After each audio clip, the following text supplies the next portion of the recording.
Руските власти соопштија дека експлозија на камион бомба предизвикала пожар и колапс на дел од мостот кој го поврзува полуостровот Крим, анексиран од официјална Москва 2014 година со остатокот од Русија.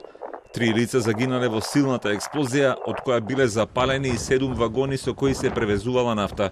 Жртвите биле патници во автомобил кој бил во непосредна близина на камионот кој експлодирал околу 6 часот наутро. Главным следственным управлением Следственного комитета России возбуждено уголовное дело в связи с происшествием на Крымском мосту.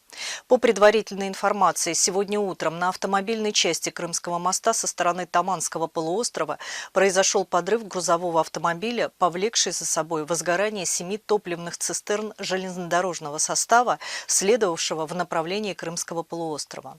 Руските медиуми објавеа и дека истражните органи веќе имаат податоци за камионот и неговиот собственик, кој бил регистриран во јужниот руски регион Краснодар.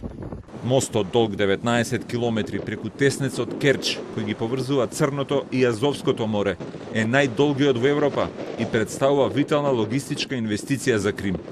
Првиот дел од мостот за автомобилски сообраќај беше отворен во мај 2018 година, а наредната година започна да работи и паралелниот мост за железнички сообраќај, кој главно се користи за превоз на вагони со нафта. По почетокот на руската инвазија на Украина, овој мост имаше и клучна улога за пренос на воена опрема, оружје и муниција до Крим, кои потоа беа пренасочувани во делот од Украина, каде руските сили спроведуваа офанзивни активности.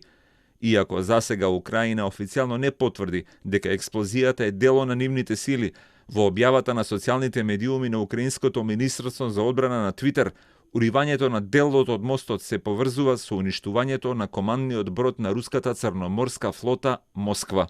Двата озлогласени символи на руската моќ на украинскиот Крим се уништени, порачува Украинското министерство за одбрана, прашувајќи со заканувачки тон што е следното Руси. Руското министерство за надворешни работи оцени дека реакцијата на режимот во Киев е само уште една потврда за нивниот терористички карактер.